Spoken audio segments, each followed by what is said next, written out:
Evil takes a human form in Regina George. I'll be fooled, because she may seem like your typical selfish, backstabbing, slut-faced hoe bag, but in reality, Regina George is an evil dictator. This character wrote the guide to power. Her every strategy is used by the world's elite today and in history, and I'm going to break down each tactic and draw the parallels to real life, including what works and what leads to a dictator's inevitable downfall and collapse. If you have an ounce of evil in you, I beg you to turn off this video because of how plainly I expose the ultimate dictator's guide. But what's insane is how it came from a cult classic teen movie. I've seen Mean Girls now probably 4 or 5 times, and as a grown man, I gotta admit, even though it's a high school drama chick flick, I always loved the movie, and I always felt guilty until recently when I realized why it fascinates me. See, the characters are an incredibly accurate representation of social dynamics and how the world works. Regina George is the popular girl at North Shore High. She runs a clique called The Plastics. 13 royalty. If North Shore was Us Weekly, they would always be on the cover. You got Gretchen, who's a wealthy heiress and a master of gossip. She knows everything about everyone. And Karen, well, she's pretty. That's it. She's got shit for brains and is gullible. Perfect for someone like Regina to keep close. Enter new girl, Katie Harron, who was homeschooled in Africa her whole life, so she's innocent as fuck and has no idea about the level of the evil and games involved in the jungle that is American high school. She befriends this girl, Janice Ian, who used to be Regina's best friend until Regina completely destroyed her reputation in middle school, labeling her a lesbian. So Janice has been waiting years to get revenge. See, Regina gives no fucks about being liked. Like most dictators, she's concerned with being feared and respected, which stems from 4 key tactics, including carefully crafting her image. Regina is seen as more than just the popular girl. Like all dictators, people mythologize them. Example: Kim Jong-un is a master manipulator. So people revere him as a god. They'll believe anything he tells them, including that he can speak to dolphins, or he doesn't urinate and defecate. Oh shit, I just realized this is the same actor. But the key is getting people to believe the myth. You tell me my man doesn't pee or poo? I'm telling you, he does, and he lies to his people, and they believe him. See, a dictator can't just take power. They need people to believe they deserve that power. Regina George is flawless. For Regina, her legitimacy comes mainly from 2 things: her looks and a boyfriend. Regina is obsessed with maintaining this physical image of perfection. 20 calories and 48 calories from fat. What percent is that? But why? She already has a body that people revere. Well, she knows the second she slips, the second she looks normal, her power is threatened. And it will be, but for now, she's got the physical image, and she's got Aaron Samuels, the attractive star athlete who she dates despite liking another guy, Shane. See, Shane's not good for her image. Aaron is. So she chooses Aaron because he makes her look better. That's a cold, calculated decision. She's picking her boyfriend the way a politician picks a running mate. Every move is calculated to maintain the perfect image for others.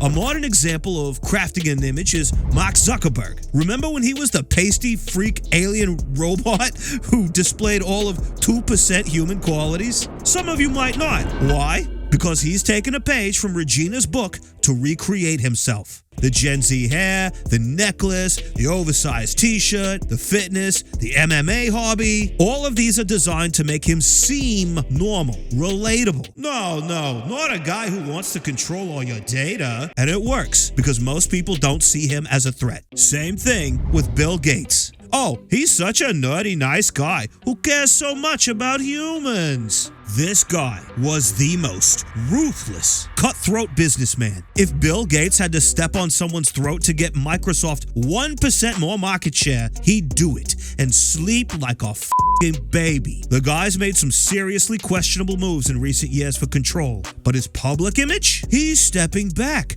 and becoming a philanthropist. He's saving the world. Even in history, people in power went to insane lengths to craft their image. Stalin put propaganda posters everywhere, carefully staged photos. The goal was to make him look like a god, strong, wise, untouchable. Because if people see you as perfect, they'll worship you.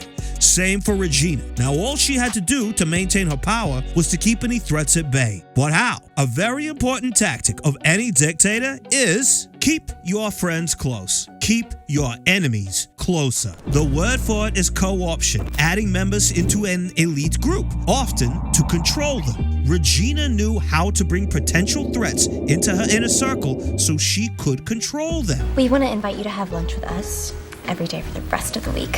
On the surface, you think, oh, Regina's being nice. She's welcoming the new girl. No, Regina sees Katie as a threat. Why? You're like really pretty. Yes, Katie is attractive, which threatens Regina's image as the attractive girl, especially given she's already being hit on and diverting male attention away from plastic royalty. You were supposed to call me last night. Jason, you do not come to a party at my house with Gretchen and then scam on some poor innocent girl right in front of us 3 days later. Regina knows that if Katie becomes popular on her own, she could challenge Regina's position. Now that Katie is in the plastics, Regina can watch her, control her, and make sure she never becomes a problem. Innocent Katie thinks it's genuine until she finds out something about Regina. She doesn't even like you that much. Regina never liked Katie. This was always about neutralizing a threat. Same thing with Gretchen and Karen, by the way. Gretchen's family is loaded, so Regina keeps her close because Gretchen brings money and resources. She also leverages her terabytes of gossip data on all the other students. Karen is arguably prettier than Regina. Regina even admits it herself. And it should be Karen, but people forget about her because she's such a slut.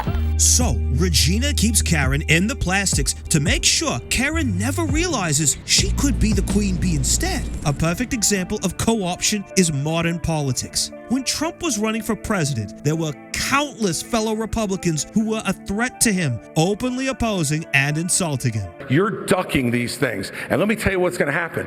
You keep doing that, no one up here is going to call you Donald Trump anymore. We're going to call you Donald Duck. So you all have friends that are thinking about voting for Donald Trump. Friends, do not let friends vote for con artists. And mocked him on national TV. Contra, I'm going to tell you what I really think of Donald Trump. This man is a pathological liar. He said he was going to drain the swamp. He did not drain the swamp, not even close. All of them ended up endorsing Trump. Even J.D. Vance went from this... I cannot stand Trump because I think he's a fraud.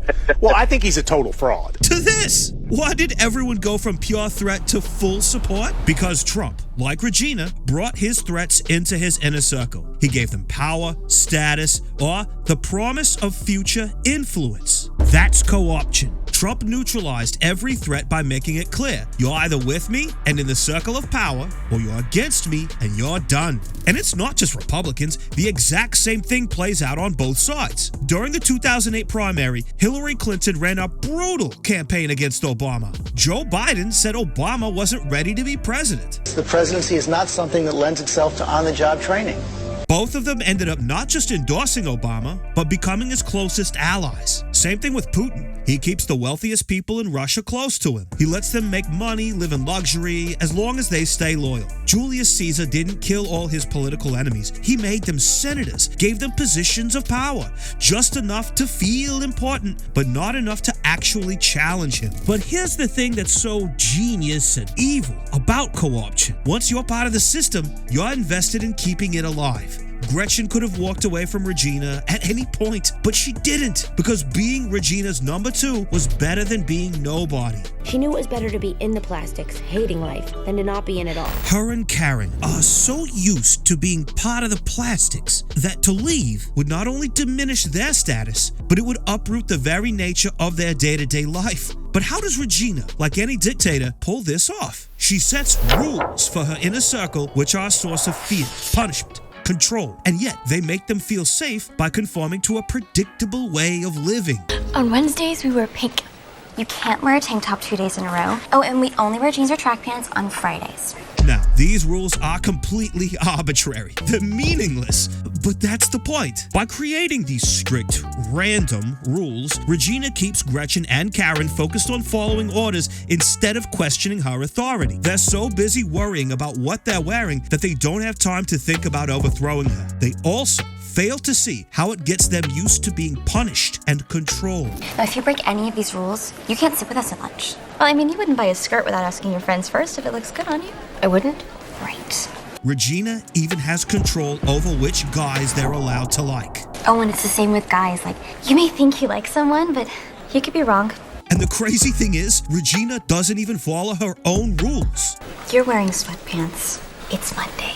Gretchen tries to call her out, and Regina just says, Those rules aren't real. and she's right, the rules aren't real. Regina made them up, but they're real to Gretchen, and they're real to Karen, and that's all that matters. In communist countries, leaders put strict rules in place for everything. In the Taliban, men have been forced to grow beards of a minimum length and could be punished if they shaved. Wearing their hair certain ways could even lead to beatings or imprisonment. Straight from the playbook. And you can only wear your hair in a ponytail once a week. It's all a form of control. In China, you can't access Google, YouTube, Facebook, Instagram, or WhatsApp. They're blocked. You have to use approved alternatives like WeChat, and online posts are heavily monitored. Say anything bad about the government, and you're in a river of shit. This is just like Regina's burn book. She keeps dirt on everyone in the school so that if they ever get out of line or cross her in any way, she can destroy them. Oh, this is Susan from Planned Parenthood. I have her test results. If you could have her give me a call as soon as she can. It's urgent. Thank you. Stalin had his secret police, the NKVD, who kept files on everyone, watching them, waiting for them to slip up. Same strategy, different scale. Here's the thing about fear. It's the most powerful tool a dictator has, because even if people hate you, if they're scared of you, they'll fall in line. They'll keep their mouths shut. They'll do what you say. And Regina understood that. This one statement sums up her rule better than any line in the movie. The weird thing about hanging out with Regina was that I could hate her, and at the same time, I still wanted her to like me. That's the psychology of a dictatorship. But no matter how strategic and manipulative, dictators inevitably see their downfall. You can only control and punish so much until someone in your inner circle snaps and turns on you. Here's where it all starts to fall apart for Regina. Katie falls for Aaron Samuels, Regina's ex-boyfriend, and it seems like he likes her back until Regina steps in. Pretending to help, Regina tells Katie she'll talk to him, but instead, in order to control and maintain power, she betrays her by kissing Aaron at the Halloween party. In that moment, Katie realizes Regina's friendship was fake all along, and the shock turns into anger the moment she decides Regina isn't just mean, she's an enemy. So, Katie's friend Janice, remember Regina's former best friend who's been waiting years for revenge, she recruits Katie to take Regina down from the inside. How do you overthrow a dictator? You cut off her resources. Regina would be nothing without her high-status man candy, technically good physique, an ignorant band of loyal followers. That's what happens when you rule through fear and manipulation. Eventually, the people closest to you, the ones who see behind the curtain, they're the ones who conspire to take you down. There's been plenty of examples of this in history. Mussolini, his own fascist Grand Council voted him out, and he ended up hung upside down in a public square. Hitler, over 40 assassination attempts, most of them from his own offices. Saddam Hussein's son-in-law defected and tried to organize a coup against him. The pattern is always the same. The dictator brings people close to control them, but those people eventually see the truth and turn on them. Even in modern history, the same thing. Sam Bankman-Fried, Travis Kalanick, Julian Assange, it was the people that were closest to them that turned them in. Bernie Madoff got turned in by his own sons. Remember Julius Caesar, who brought his enemies into the Senate, gave them power? Those same senators, Brutus, Cassius, they got together and planned his assassination. Brutus was one of Caesar's closest friends, so when Brutus stabbed him on the Senate floor, Caesar's last words were, "And you, Brutus?" He couldn't believe that someone he brought into his inner circle, someone he co-opted, turned on him. Gretchen is Brutus, Regina is Caesar, and Gretchen, no matter how close an ally, can only take so much abuse from her dictator until she cracks. Why should Caesar get to stomp around like a giant while the rest of us try not to get smushed under his big feet? What's so great about Caesar? Brutus is just as cute as Caesar. Okay, Brutus is just as smart as Caesar. People totally like Brutus just as much as they like Caesar. And when did it become okay for one person to be the boss of everybody, huh? Because that's not what Rome is about. We should totally just stab Caesar! In school, I always fell asleep in history class, so this rant always went over my head. Comment if you saw the movie and missed this too. Anyway, now that Gretchen's reached her breaking point, she spills all of Regina's secrets, including the fact Regina's cheating on Aaron Samuels, enabling Katie to steal him away. She's cheating on you. Next, Katie tricks Regina into eating weight gain bars, causing her to get fat. Regina starts to lose her perfect image and the confidence of her followers. The dictator's empire is crumbling, except she doesn't go down without one final dictator tactic that unleashes total chaos. When Regina finds out about the betrayal, she takes the burn book and releases it to the entire school. But she includes herself in the book, framing Katie, Gretchen, and Karen as the only writers. She then plasters the pages everywhere, exposing everyone's secrets, causing a riot. When your empire is crumbling or facing pressure from the public, distract everyone. Politicians do this all the time, shifting attention to some non-related feud or celebrity. Every time this war is going out of control, or the economy gets bad, or something is wrong with the world at large, it's always these moments in history that Michael Jackson will coincidentally, this is getting a little ridiculous. Like, are you planning this? Do you have meetings? Regina was definitely planning this shit to reassert her dominance as the dictator, but here's the thing she didn't see coming. No dictator can survive one thing: the truth. And when Janice exposes her scheme to take down Regina, that changes everything. Everyone knows the truth. Regina's not this untouchable goddess. She's just a person who can be manipulated, who isn't flawless. The myth is shattered. Regina is furious, humiliated, and throws a tantrum, and her downfall couldn't be any worse, except... Now, obviously, this is played for comedy in the movie, but symbolically, this is the true fall of the dictator. Because the moment people see you bleed, the moment they see you're human, that's when they turn on you. Caesar got stabbed by his own senators. Mussolini was hung upside down in a public square. Gaddafi was dragged through the streets. Regina suffered the same fate. Literally, she survives the bus. But Regina George, as a dictator, she's no longer feared. She's pitied. She's just another student now. At the Spring Fling dance, Katie wins queen. The power has officially transferred. But then Katie does something Regina never would have done. She breaks the crown into pieces and hands them out to everyone. She redistributes the power, and when she gives a piece to Regina, Regina accepts it. She's been reintegrated into the student body as just another person. Not a queen, not a dictator, just Regina. That little wave right there, that's her accepting her new role. What's crazy about Regina George is that her tactics, for a long time, did work. The same strategies every dictator in history has used. Regina was the most powerful person in that school.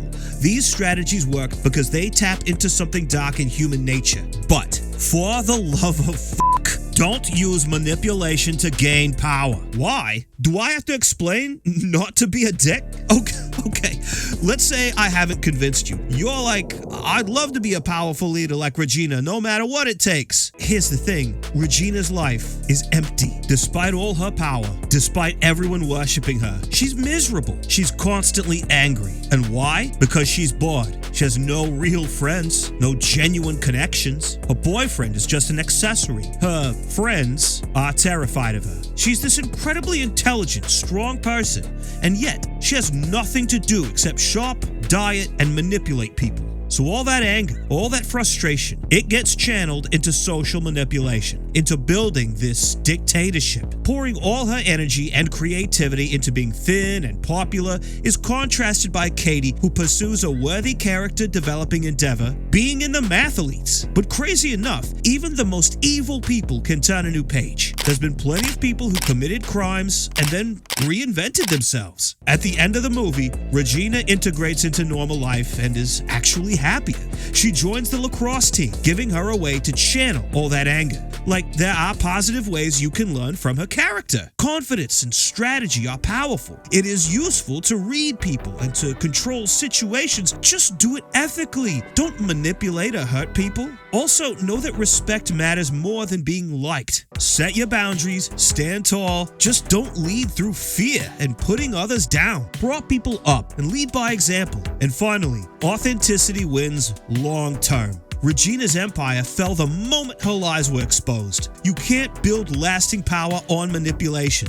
It collapses once people see the truth. Power without real connection is empty. Regina had status, beauty, and control, but no one who truly cared about her. That's not strength. That's isolation. Because whether it's a high school or a government, dictatorships always fall. Fear looks strong, but it's fragile. The second people stop believing the illusion, it crumbles. So next time you see someone who rules through image, control, and intimidation, remember this, because the bus always comes. I'm not on my high horse. I'm telling you, I've made these mistakes trying to study manipulation. 48 Laws of Power, The Game, learning the tricks to engineer social dynamics. It's a trap and a dark hole of sadness where even if you win, you lose. Basically, I'm just trying to say, don't be a cunt.